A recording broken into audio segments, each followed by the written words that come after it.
Entendeu? Não pode ter tuas opiniões da Veja, da porra do Jornal Nacional. Mas fique pensando nisso. Se você concorda com tudo que está acontecendo, daqui a 10 anos, quando você for ler os livros de história dos teus filhos, vão para lá. E você vai dizer, eu apoiei o golpe no Brasil. Entendeu? Então tu tem que pensar muito bem no que está acontecendo. Esquece esse papo de corrupção, que isso é só propaganda para otário cair. Entendeu? Ninguém está combatendo com puta que pariu nenhum. O que está em jogo aqui são dois projetos de poder. O projeto da Globo e o projeto do PT. Eu aposto no PT, porque o PT transformou o Brasil para melhor. Entendeu? Globo quer mandar no Brasil. Quer esculhambar o Brasil. Quer levar o Brasil à guerra civil, sei lá o quê. Esse juizinho de merda do Paraná, vou repetir, esse juizinho de merda do Paraná é um bandido. O cara vira a cama da Veja, é bandido, não tem jeito. O pai desse indivíduo, vocês sabem, é fundador do PSDB de Paraná. A mulher do Sérgio Moro é advogada do PSDB do Paraná. Ele, Sérgio Moro, já trabalhou no PSDB. Então, porra, que juiz imparcial? O Aécio Neves já foi delatado 6 vezes. Cadê? Cadê a pedido de prisão? Cadê o holofote lá do helicóptero? Cadê a Polícia Federal, que filha da puta, no entrevista? Entendeu? Nós estamos vivendo isso, gente. Nós estamos vivendo isso. Olha a diferença, tá falando aqui. Fui 6... É isso que muitos professores hoje entendem por visão crítica, por pensamento crítico. Atacar os seus desafetos, atacar os seus adversários políticos e ideológicos. Agora vamos ao segundo vídeo. Pode continuar, pode continuar. O segundo vídeo, por favor, que foi gravado numa escola de Belo Horizonte. Tá ok? Vamos lá. Esse professor está no pátio do colégio, rodeado de alunos, quer dizer, está fazendo essa clara incitação, né, no pátio do colégio. Pode passar aí. Movimento popular e um tanto de movimento estudantil, uma paralisação nacional contra as atuais reformas que já começaram em outros governos e está se aprofundando neste. As consequências dessas reformas significam a extinção de programas de entrada na universidade para alunos de escolas públicas, por exemplo, o FIES e o ProUni. Significa a possibilidade de cobrança das universidades públicas por qualquer tipo de cidadão brasileiro. Significa desindexar os valores dados na Constituição, que são no mínimo 4%, para até 0% para saúde e educação. Significa também, só para vocês terem uma ideia, cortar investimentos, por exemplo, mínimos na saúde. Então, se o posto de saúde do bairro de vocês já não funciona bem, pode ser que ele não funcione mais. Dentro dessas propostas está colocado, por exemplo, o fim da estabilidade do setor público. Então, se vocês estão estudando, estão se formando nas universidades, com o sonho de ter a possibilidade de uma vida tranquila via serviço público, isso está ameaçado. Eu, Tiago Luiz Ferreira Miranda, professor de filosofia da Escola Estadual Maestro Vila Lobos, concursado, estou aqui para dizer que, primeiro, os professores tomaram a decisão de que amanhã, no dia 22, a gente integra a paralisação do dia 22 de greve geral. Então amanhã nós não temos aula. Ponto 2. Não é importante isso porque a gente não tem aula. O que é importante disso é que a gente crie consciência de luta enquanto pobre e trabalhador que a gente ou é ou vai ser. Ponto 2. O professor de filosofia não pode pegar nenhum de vocês pelo braço agora e levar para qualquer tipo de manifestação. Mas ele pode chamar a consciência política e cidadã de cada um de vocês. Os companheiros de vocês, porque são alunos do ensino médio, no Chile, estão nas ruas lutando por uma educação de qualidade e têm a mesma idade e a mesma posição social de cada um de vocês. É a obrigação de vocês defender o direito de vocês, porque se vocês não defendem, ninguém vai defender.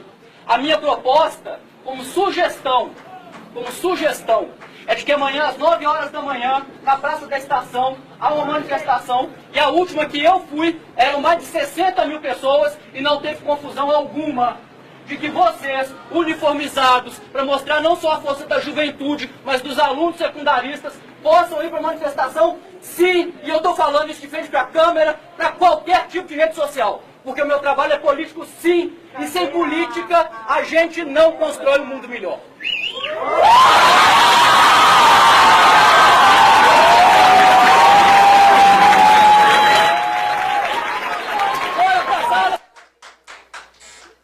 Obviamente, ele está abusando da sua, só um pouquinho, ele está abusando da sua autoridade, da sua ascendência sobre os alunos. Um funcionário público, em horário de expediente, pago com dinheiro dos nossos impostos, abusando da sua autoridade para aliciar os alunos, para incitar os alunos a participar, usando os alunos como massa de manobra dos seus próprios interesses políticos e partidários. Agora nós vamos ver o resultado dessa doutrinação política e partidária, dessa propaganda sistemática que vem sendo feita nos sistemas de ensino, nas salas de aula das escolas públicas e particulares. O último vídeo, por favor.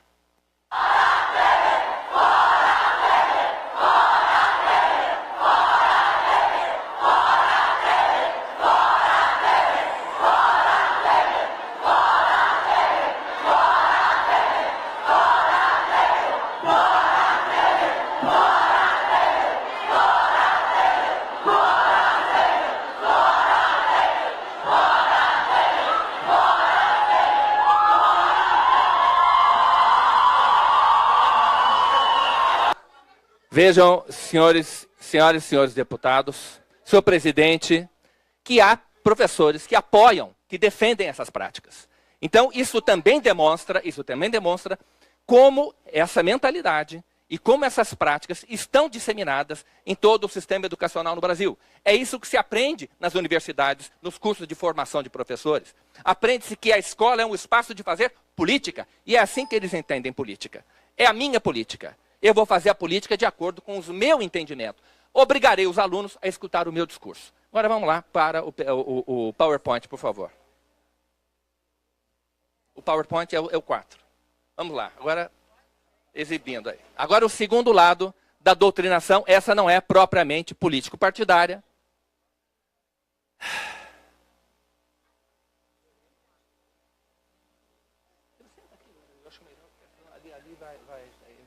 Fechar,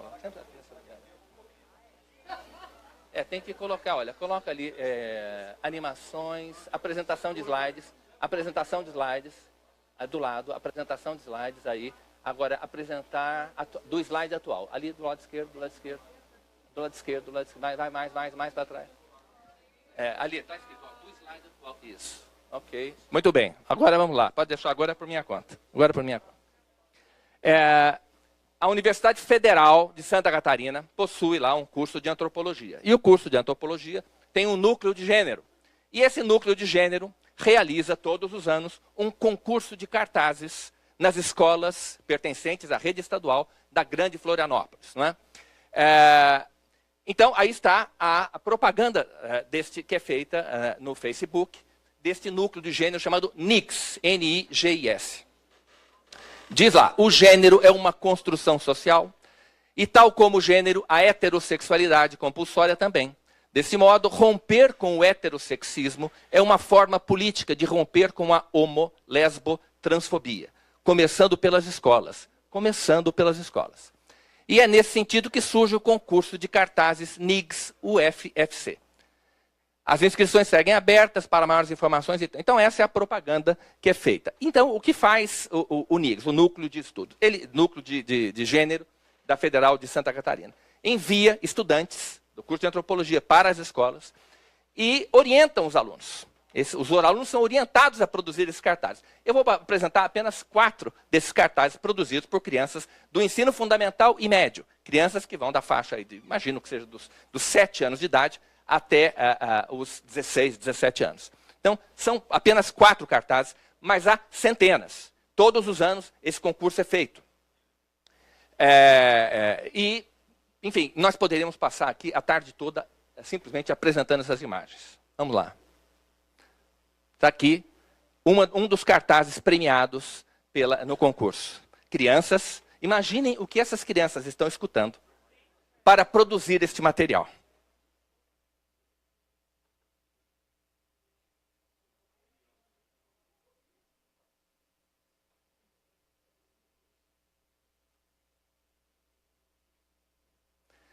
Eu não entro no mérito.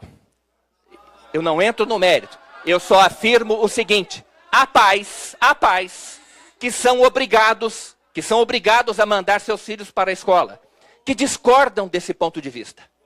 O Estado obriga as famílias a mandar os seus filhos para a escola. E depois os agentes públicos, os funcionários do Estado, se aproveitam desse fato, da circunstância dos pais serem obrigados a mandar seus filhos para a escola, para depois transmitir aos filhos dos outros os seus próprios valores morais.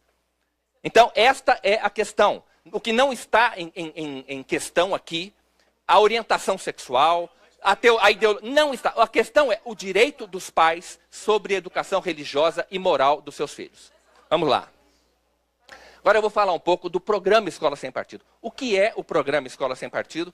Em essência, uma coisa que vossas excelências provavelmente não ouvirão de nenhum dos adversários da nossa proposta. Porque eles fogem da nossa proposta, da letra do texto da lei, como o diabo foge da cruz. Porque eles simplesmente não têm resposta para a proposta da Escola Sem Partido.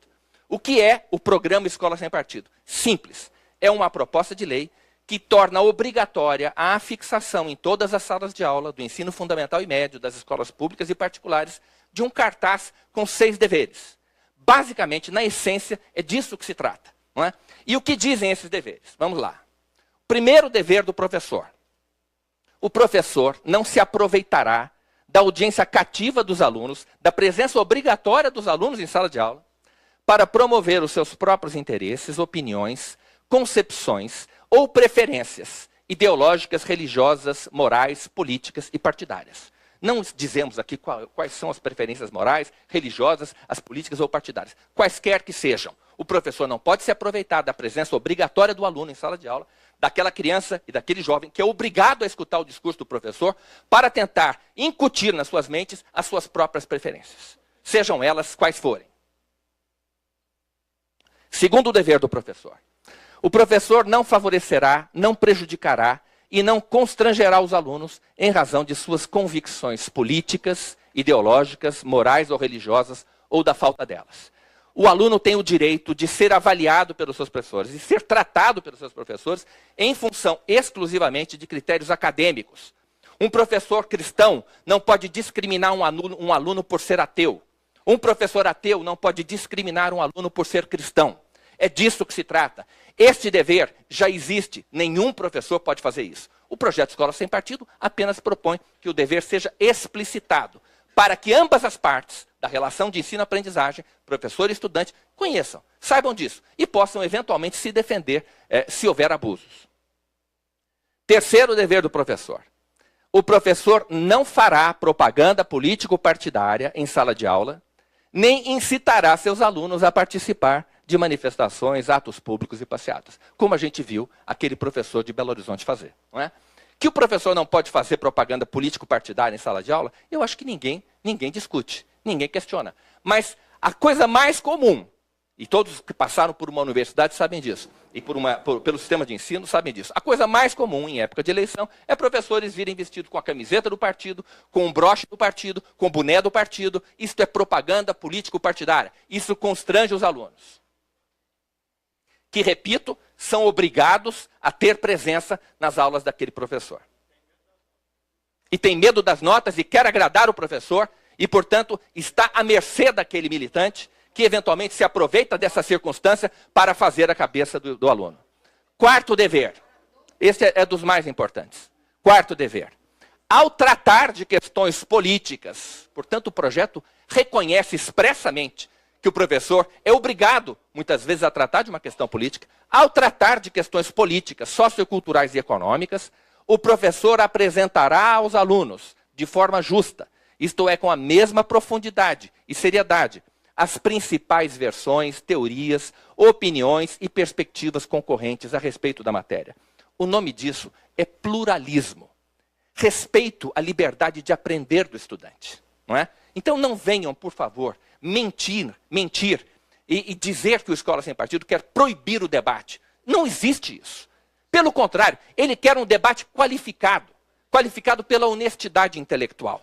É isso que o Escola Sem Partido, esse dever já existe. O Escola Sem Partido apenas quer informar o estudante de que esse dever existe. Então não há dúvida, não há nenhuma novidade. Como disse o professor Jungmann, o projeto Escola Sem Partido não cria para os professores nenhuma obrigação que já não exista hoje. Ele apenas explicita, mesmo porque o projeto foi inspirado no Código de Defesa do Consumidor. O consumidor, no caso, um consumidor dos serviços educacionais prestados pelas escolas, pelo Estado ou pela escola particular, ele tem direito de conhecer os seus direitos. Isso é cidadania.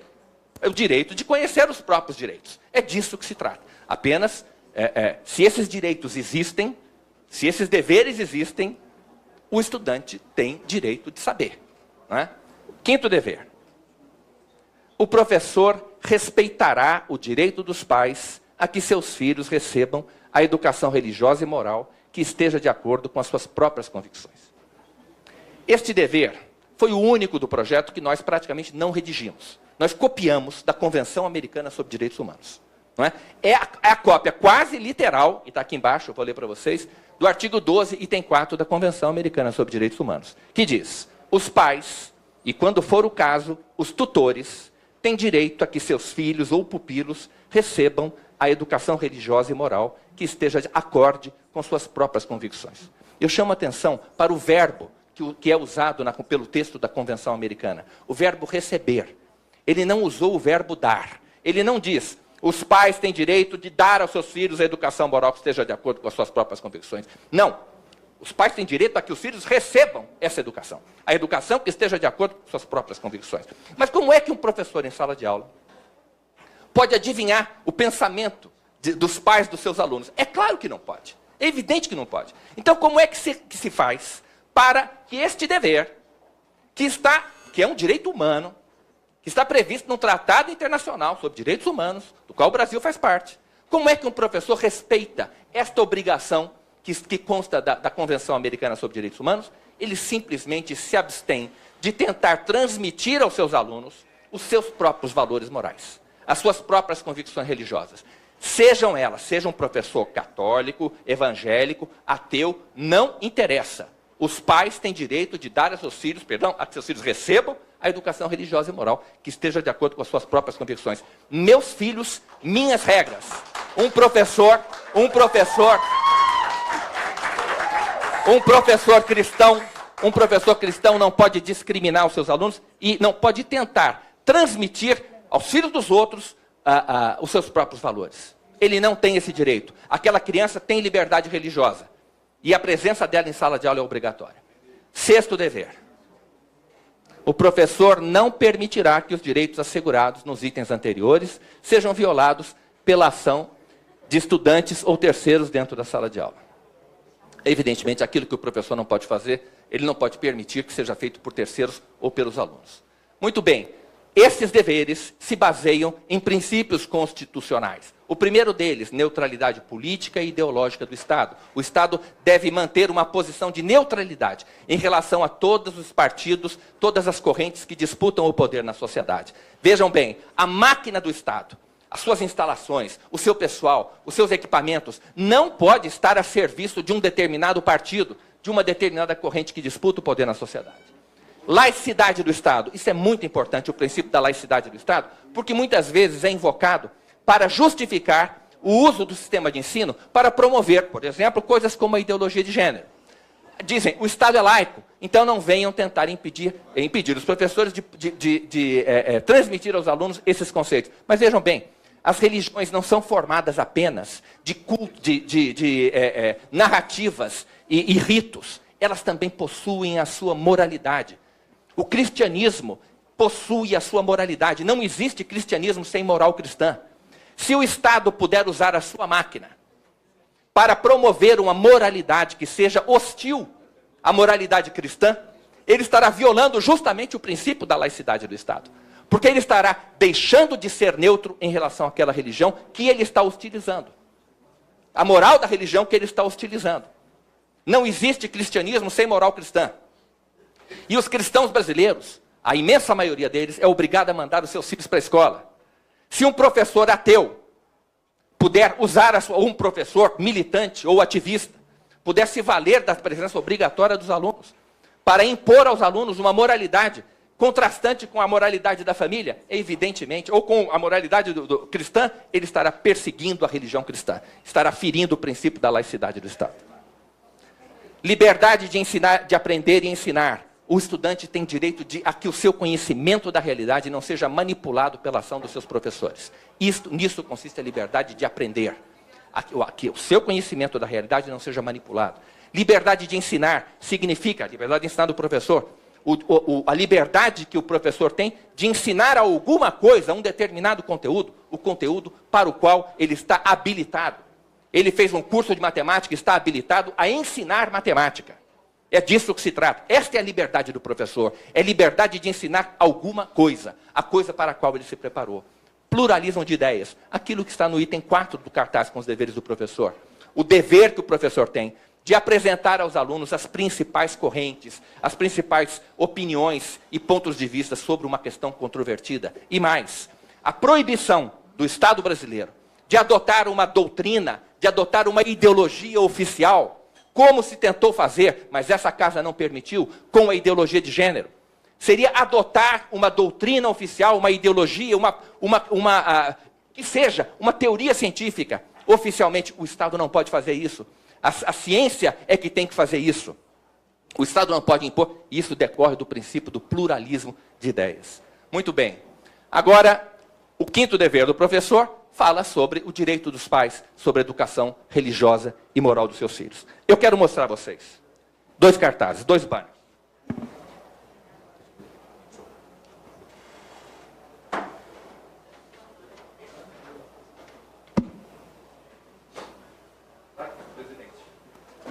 Ou nós temos os deveres do professor, ou nós teremos os deveres do professor, que estão aqui, ou então teremos os direitos do professor. Os direitos do professor. E quais são os direitos do professor? O professor poderá, é o contrário. Eu fiz exatamente, eu redigi este cartaz para mostrar o quão impositivos os deveres do professor são, tal como está previsto no projeto de lei.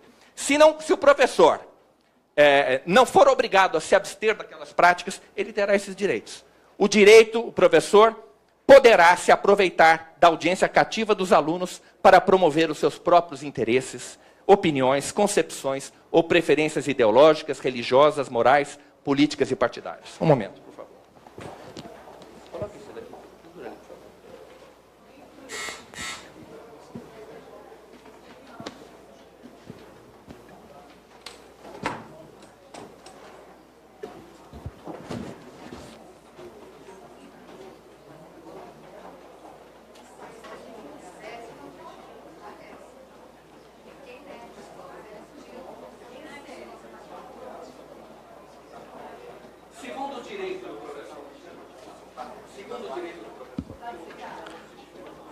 Microfone do professor.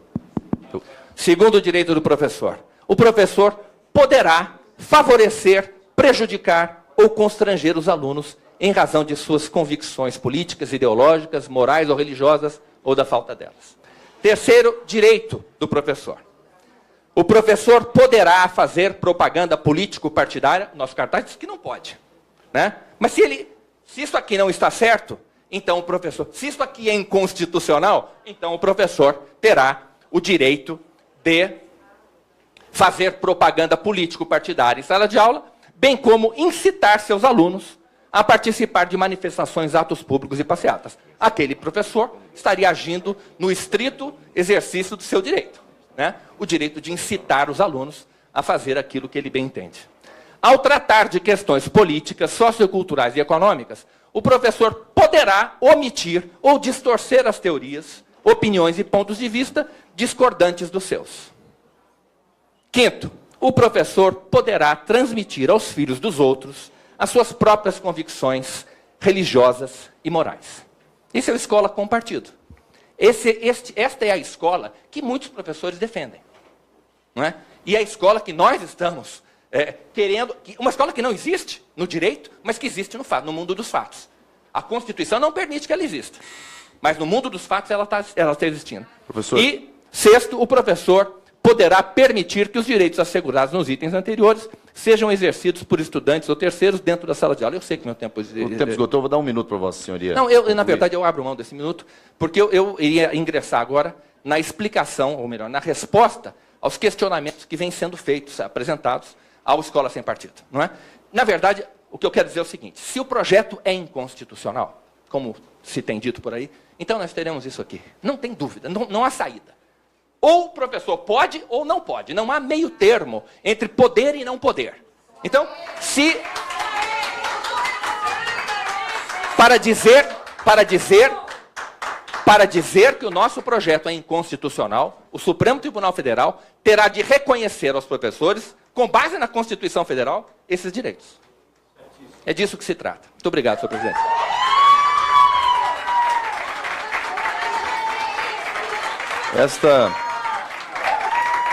Esta presidência agradece as contribuições do professor